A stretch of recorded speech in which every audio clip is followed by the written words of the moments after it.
The time is now. Get ready for the Incarceration 2018 Music and Tattoo Festival, July 13th, 14th, and 15th. The Ohio State Reformatory, Shawshank Prison, Mansfield, Ohio. Starring Rise Against. A Day to Remember. Bush. Black Label Society. Clutch. And Our Lady Peace. Suicidal Tendencies, Hate Breed, Fuel, Seven Dust, Of Mice and Men, At Elitist Way, Living Color, and many others. 2 stages, 70 tattoo artists, sideshows, camping, vendors, and more. Single day and weekend tickets available now at frontgatetickets.com and incarceration.com. Lock up your summer concert plans today for the Incarceration Festival. This is Stacy with Sweet Tooth Jones, and you're listening to Blevins Nation Podcast. What's up, Blevins Nation? Can't believe it, but this is episode number 21, and it's with a good friend of mine, Chip Znuff, from, you guessed it, Enough's Enough. Sit back, hold tight, open up your ears. The revolution starts now. Keep it live. Hi, this is Chris from Blevins Nation Podcast, and today we have on the phone Chip Znuff from the band Enough's Enough. How's it going, Chip? Very good here, Chris. Thanks for asking. A lovely day here in Chicago. 1 day off on this tour, and I'm back out tonight. Ah, 1 day off. We came in for 1 day, took it easy over here, and then we're back out to finish up this Sunset tour that we're doing with the Bullet Boys, 20 Spot, and Pump 5. Okay. What, let's see, tomorrow, where are y'all tomorrow night? New Hampshire tomorrow. Okay, New Hampshire. All right. I know next Saturday I'm going to be at the venue in Cincinnati to see y'all and Bullet Boys. So that's going to be awesome. Yeah, you can't go wrong out in Cincinnati. I've had great moments. Last big gig out there, I think it was Bogart's. And then we played that your big Shedden Arena in the early 2000s with Poison, Warrant, and Quiet Riot. Boy, that was great. Oh, okay. Yeah, I mean, that's the thing. Lots of venues. What's the big shed down?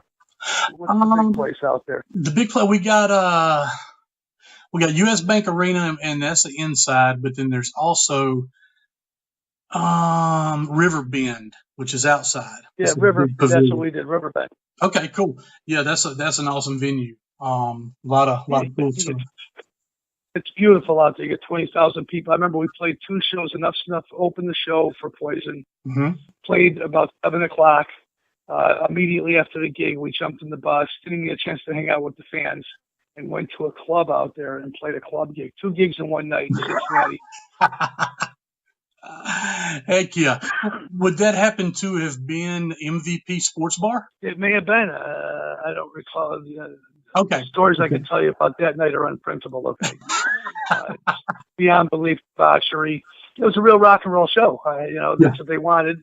One band was an evening with Enough's Enough, jam-packed. Probably place held probably be 400 or 500 people. And we can't let both ends. That one took a couple weeks to recuperate from that. Yeah, I bet. That's awesome, man. Yeah, I talked to the guy that does the talent buying over there, and he said that he had y'all play there before. So I figured that might have been it since it wasn't Bogart's. But yeah, man, Cincinnati's a rocking place, and not just Cincinnati. I mean, Columbus, Dayton, Huber Heights. I mean, we have the places to play around here, so that's cool. Yeah, I've been going to Columbus and Dayton for years. We band, a long time ago, where those are the first places we hit. We played the clubs out there until our record took off. When Enough's Enough actually had a couple of singles on radio, and back, of course, MTV was playing videos back then. Game on, to travel around that Oscar Mayer Wiener wagon tour bus, in every single town everywhere through Cincinnati. I've always been fond of it, and my roots go back to Cincinnati from the early days, because when I was a young kid playing baseball, I tried out for the Cincinnati Reds. really had affinity for Cincinnati. I love the people in the city. Wonderful rock and roll town. Yes. And they love rock and roll out there. They're just it doesn't matter who the band is. They're out there. They just come out and they support the shows. Yes. So I'm excited about this gig. I think it's going to be very well attended. Bullet Boys are on fire. They got a new record out right now. Punk 5 guys. That's a really good band. Who's the guitar player from Life, Sex, and Death, Alex Kane, who plays with them. He's also with Marky Ramone. So he brings a lot of fans as well. And this new band that just got signed called 20 Spot, and it's on the bill. So it's 4 rock bands. One band sounds like it's like almost like punk rock and pop and rock all mixed together in one evening in metal. It's a nice potpourri, which I like to see. I remember in the old days when I go see concerts and I'd see the Runaways and Joan Jett with her old band, and then she'd be Angel and Piper, Billy Squires' old band, and Mahogany Rush. They all be in the same bill. Concerts are like that nowadays instead of everything's so fragmented right now. I'd love to see different groups mixing it up real well. And some of the tours are, you got Poison and Cheap Trick out there right now. Yeah. Pop Evil. That's a good little run. Def Leppard's out there with Journey right now. That's a real nice little run as well. Foo Fighters are touring with Struts. It's pretty healthy out there. Yeah, and I mean, even got Guns N' Roses taking out that new band, Greta Van Fleet. So I love to see when it's a mixed potpourri of different bands together, and our show will be no exception. Well, and Deep Purple with Judas Priest. I mean, of course, it's both. I mean, I know it's still metal and rock, but I mean, there's still a good bit of difference between the two bands. So yeah, absolutely. So yeah, diversity is just awesome. With the way rock's being worked, nowadays. Love it, and I'm hoping it. I hope it's steamrolling to stay here forever, but we'll see. The new thing in today's day and age is consolidating. You can get 2, 3, 4 great bands together playing a show. It's great for the music listeners. It is. Fans out there, they want a good show, and rock bands, they still draw like you won't believe. They're still doing the big arenas and stadiums and stuff in large theaters where you'd have to get 20 hip hop bands to get together to do the numbers that those guys do. So I think it's pretty good that the rock fans are still out there, as much as it's been fragmented where you don't get the VH1 or MTV really not playing music anymore like they used to. Seeing those great bands doesn't really matter because the bands we just mentioned, they're all selling out everywhere they go. Oh, I know. And that's a good thing. I mean, people are staying alive, watching, keeping up with them on, on every bit of internet you can, which is, Twitter, Facebook, Instagram, iTunes, Google Play. I mean, whatever, YouTube, and, because I mean, I interviewed Stevie Blaze a while back and, a couple months ago, and he was talking about a guy was like, "Hey, Stevie, Lillian X, man, I wish y'all were, still playing. I could see y'all and blah, blah, blah." And he's like, "Dude, if you were really such a fan, you would know that we've never stopped playing. We still play out and we still put out albums." And that's so true because people just won't pick up. They won't even look and see what you're doing. I mean, come on, let's get a real. The game has changed now. If you want to go see your favorite bands now, bro, you have to get on the internet and you got to type in Foo Fighters or the Struts, and you'll see where the guys are playing. It's all on our social media. Exactly. And that's pretty much the best way to get it. It doesn't matter whether it's Smashing Pumpkins or Cheap Trick. All the bands are easy to find. It's just a matter of you getting on your phone and on your computer and looking it up. And we just played with Lillian X. We just did that Ease in the Park in Florida. The band is still great. Stevie's still a wonderful guitar player. The band is strong as ever. They played to 1,000 people, but they were playing like they were playing to 20,000. Yeah. Go see your favorite bands. You want this music to stay alive. Go support those acts. Exactly. I mean, because mass stream media, radio, and whatever, however you get it, is not going to tell you that Lillian X is playing here, or that Enough's Znuff is playing here, or that Bullet Boys are playing. You know what I'm saying? I mean, yeah, you're going to hear Foo Fighters because they're, played to the masses. But But if you want to know, all you got to do is type in the name, and bam, there it is, all over the internet. Because The I'm good thing, I'm a big the nice thing promoter of. about, yep, I know they're not. Yeah, of course you're a big promoter. That's why we're doing this interview right now, because you care about the music that's out there. And bands like Foo Fighters and Guns N' Roses, they're taking out the younger bands right now. They're taking out bands that are not as well known. They're providing a service, those groups. I think it's great, and it's only fitting that the bands that can't get on those big shows right now, they go out there and they play clubs and they play theaters, and that's what we're doing on this tour. And this will be the last club tour for Enough's Enough this year, because after this, we're going on a major tour. I can't announce it right now, but I'll be talking about it in the next month or so. A major announcement with Enough's Enough. Nice. A huge tour through Live Nations. Okay. Well, that's cool, man. Big announcement. That's awesome. So you were talking about, you said something about, Bullet Boys having a new CD out. Now, when's Enough's Enough going to put something new out?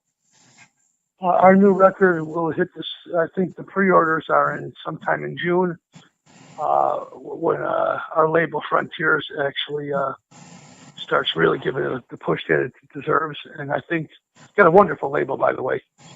Sebastian Bach is on the label, White Snake, Journey. Oh, I know. I love Frontiers. Yeah, it's a really good rock label. They really beat their bands. Night Ranger, of course, on there, and Bullet Boys, the Light Guns. It's a potpourri of great music. Yeah. Did y'all play at the Frontiers Festival? I beg your pardon? Oh, did y'all play at the Frontiers Festival over in Italy a few weeks ago? No, we didn't do that. We've been out in this run here in the United States. Oh, okay. But I'm sure we're going to do the next one. Mm-hmm. Right now, we just focus our attention right now and putting out a great record, which it's called Diamond Boys. I'm sorry, Freudian slip, stealing off Bowie. So that's the first single, Diamond Boy, and the record I think hits the streets on. We drop it on in September, early September. Okay. Very cool. And then we'll go out. The record will go out in conjunction with this major announcement that we're going to be letting everybody know about in the next couple of weeks. Oh, okay, cool. Yeah, as soon as I see that, or you send me something, dude, I'm all over it and I'm posting it. So definitely letting people know. That's cool, man. So what? I know you said you played some baseball. That's awesome that you tried out for the Cincinnati Reds. Any other sports you played when you were growing up, or just baseball? Sure, I played all the sports. I was a total jock. Oh, Football, baseball, basketball, hockey, but I really excelled in baseball as a pitcher. I did very well as a young kid. I just didn't throw the ball hard enough, I don't think. Could run, could hit, threw righty, bad lefty. Just back then, it was just as tough as it is right now. Want to see guys in the mid-90s. And it doesn't matter if you have a good slider, or curveball, or forkball. You got to have a good fastball nowadays, unless you're throwing a knuckleball. Oh, yeah. They're looking for cats with speed. And it really hasn't changed. But I love the camaraderie of sports, and especially baseball. And I think I took a lot from that and used it as a template to start Enough's Enough. Wow, that's cool. I think that helped me too. Growing up, I was baseball and football, and I've been off and on music and coaching football my whole life. And I coach high school football right now, and just not doing music right now because I'm doing this. It's sufficing for what I need. Well, listen, everybody loves sports, okay? And football coach, it's a tough gig. Oh, it is. But there's a lot of rewards that come along with it, and one of those rewards is winning. Oh, yeah. The guys together a team that can actually do well. Yep. It's special. Yes, indeed. But like you said, that you can carry that over into starting a band and being that guy. I mean, it just helps out. So, well, that's cool, man. What did you cut your teeth on, music wise? Singing. I mean, I know you play bass. Did you start out bass, or did you start out guitar? learning different instruments, but bass is my main instrument, but I play guitar as well. Mm-hmm. I cut my teeth listening to songs, American Bandstand, Don Kirshner's rock concert, Midnight Special. Listen to those old shows. I wish they had them now because the kids would love that. Mm-hmm. They come on Friday night, late at night, and we'd all sit around the TV and watch our favorite bands, and you'd see everybody from Frank Zappa to Alice Cooper, Queen. They're all, and that was the first thing I think tripped my trigger. And then, of course, American Bandstand was on in the daytime. Everybody watched that, and it was a good potpourri of different groups where you can see it's like Wonder or Sly and the Family Stone, along with the other great bands that were out there from Billy Joel, Not the Hoople, Sweet. There was a potpourri of different groups out there, and I really very educational. And I think that was the start of it all for me. Yeah, I think I actually saw Dokken. I didn't see it when it happened, but I think I saw a YouTube thing on Dokken playing American Bandstand or something like that. I may be wrong, but it was one of those things, one of those shows like that. So, but yeah, man, that's awesome. I wish we did have stuff like that, you know. Yeah, it's a part of history that's taken away from us, unfortunately. Yes. There's changes in everything, and that's natural. That happens, but I certainly wish there was some outlets out there, especially in life for the new bands, because bands like Enough's Enough, we've been on these TV shows and we've played around the country and we've gotten a chance to get some airplay. And now it's so fragmented. As I said earlier, it's really difficult for the newer bands to get recognized. I think the template now for all the bands, if you're going to put a record out there, is to go out there and get on this tour somehow, whether you got to buy onto a tour or just get on a show where you can open up for your favorite bands and forget about money, just going out there and playing it and try to reach as many people as possible and sell your CDs and your records and whatever you have, merchandise at the shows. And that's the way for any new bands out there. And then obviously if you got a manager, you know, or the band, this business is predicated on friendships and relationships. So just find someone out there that is doing movies or soundtracks or a TV show or commercials or some way you can brand your band's name. That's the way to go.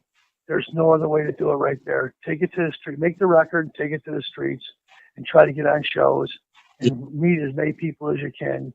And maybe there's somebody out there, there's a director or a producer that can help you out with something. And that's your chance right there. It really is. See, that's cool. I love listening to what different, you know, everybody has their own opinion, and some are the same, some are, you know, a little bit the same, some not. And, you know, I did that for years, and I quit playing music about 11 years ago because I was doing that and doing that route, paying my way and getting on and getting, you know, on the big festivals and on, you know, stuff like that. But I didn't have guys that could do it. It's not that they didn't want to. They just had families or had this and didn't want to give up their, you know, good paying job to risk it, you know, and I can understand that. So, tough ass. Well, if you don't take the risk, you're not going to get any rewards. It's uphill battle out there, but chance out there for all the groups or any musicians that are listening to this podcast. We're all one song away from being back into the game again. Yeah. And as I said earlier, some kind of, you know, sliding your music in some kind of big thing, a commercial, a TV show, a movie, a soundtrack, you know, somehow licensing your song out there. There's a lot of shows out there all looking for music. That's your chance to really spread your wings and get a chance to be heard. Yeah. You got to go out and play shows. You really do. And if you want bad enough, you'll do that. And if it was easy to make it, everybody'd be huge, bro. Yeah, you're right. You know, you're right. Yeah, we all got our influences. Show me a band without influences, I'll show you a band that hasn't written one note. Go out there, play the music you like playing, and do the best you can. And you got a chance. We all have a chance out there. There's wonderful opportunities, especially in light of the internet. One thing, a touch of a keyboard or on your telephone or on your computer, and you can reach 1 million people. So that's pretty good. I think that we didn't have those opportunities back in the old days, and we needed the outlets of radio and MTV, VH1 to help provide a listening base for the audience. Nowadays, you just get out there and you make the record and you hustle, try to play shows and get your music out there, social media, and you got a chance. And there's a lot of bands out there. Way more bands nowadays than there were back in the times when I came out. When Snuff came out, it was White Snake and Poison, Guns N' Roses, Cheap Trick, Aerosmith. All those bands were already out there, and they're all causing some commotion. Right. Gangkera, AC/DC. There's a lot of competition out there, but you got good music and you go out there and you play all the time and you're hungry, you got a chance. Oh yeah, definitely. And to me, it seems that you have to live your life. I mean, as a rock star. And I don't mean that in a negative way. I mean that as, you can't, it's so hard to try and make it as a musician and have a 9-to-5 working job. It really is. And you can't, I don't know. It's just getting started. I mean, you know what I mean? You just can't. Well, it's very difficult for all bands out there. Listen, there's a sacrifice that's involved here. It's very tedious. Be very creative about it, because don't fool yourself. You don't just put a band together and go out and play songs. You got, in the big picture, you're going to eventually have to leave all your friends and your family behind. Go out there and sacrifice. It's very challenging. But for the bands that do it and they have some success, the rewards outweigh the challenge in a lot of ways. And I think that most bands out there that are starting out, they have to realize that let's just get as good as we can get it and play as well as we can and have the best songs possible. And then get ready, because once there's a spark and a little action happens, it's time to leave home and jump out of the kangaroo pouch and get out there and tour around the country. Exactly. Your audience. Exactly. Bigger than the whole world's bigger than your little hometown that your 300 people love you. You got to spread your wings. Yeah. And that was the hardest thing to find for guys that were not just willing to do it, but that would do it and could do it. You know what I'm saying? So that was my downfall. And being in a smaller place, it's really harder to do that because you don't have 500 guitar players or 500 drummers, and like it was out in LA at the time. It's just it's tough, but I wouldn't trade it for anything. I miss it. Nope. And I love it. You're one of the lucky ones, let me tell you, pal. Well, And, God bless you that you can actually go do that. You got that passion, because I wish most people would have that. We're in a cookie cutter society right now. It's hard to get everybody to pay attention to stuff. So, you don't get a second chance on a first impression. So give it everything you got, and passion will outweigh just going through the motions. Yes. So let's see here. Who, growing up, and you said you started out on bass, who was your big bass, I guess, idol, hero, whatever you want to call them? You know what I mean? There's so many to mention, but obviously Paul McCartney invented my job. Oh. Wonderful bass player. But there's so many different guys I love, from Ober and Watts, from Mott the Hoople, Geddy Lee, fantastic, John Deacon from Queen. And really the list, I could sit here all day and jack up the stories. There's so many great bass players out there, wonderful musicians, and there still is. There's some just fantastic players out there that people don't even talk about, that I think are overlooked. They're just terrific.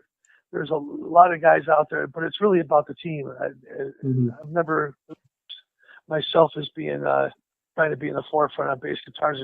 I play bass for the song. If you like the song, well, I did my job, and that's the way I look at it. But there's really so many great bass players out there that I look up to, and it's really hard for me to pinpoint and just mention 10 or 20 of them when there's hundreds of guys out there that I really look up to, and I respect what they do. But first starting out in the game, obviously, it's pretty self-explanatory. If you listen to enough Snuff albums, that I listen to guys like Paul McCartney, who really set the tone for what bass guitar is all about. Yeah. Well, not only that, and they're so few and far between bass player singers. I mean, that's just, there's not a lot of y'all around. So, it's a tough gig. Yes. It's not the easiest gig in the world, but the ones that do it, I give them a lot of credit, because I know how hard the job is. And Yeah, listen, at this point in my career, who cares who drives the bus? Let's get to the picnic. It's not about just somebody saying, okay, you're a great bass player. It's about your band and the songs. That's the end of the day. What you're The songs and the music. Exactly. I think that we've written some great songs. We have a nice catalog of material. And I'm very grateful for the chance that people that listen to our music and that follow us.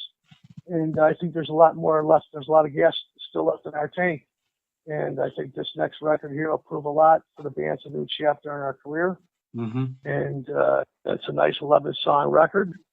And if someone said, give me a paragraph or just give me a sentence on the new Enough's Enough album, what it sounds like, I'd say picture David Bowie and the Beatles fighting in an alley, and Cheap Trick comes in and breaks it up. Hell yeah. I like that.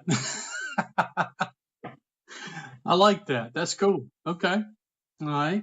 So where can everybody check you out? Not just you, I mean the band, and everything, Enough's Enough. Yeah, it's real simple. You can find Enough's Enough on enoughsenough.com or Instagram Enough's Enough or Instagram Chips Enough.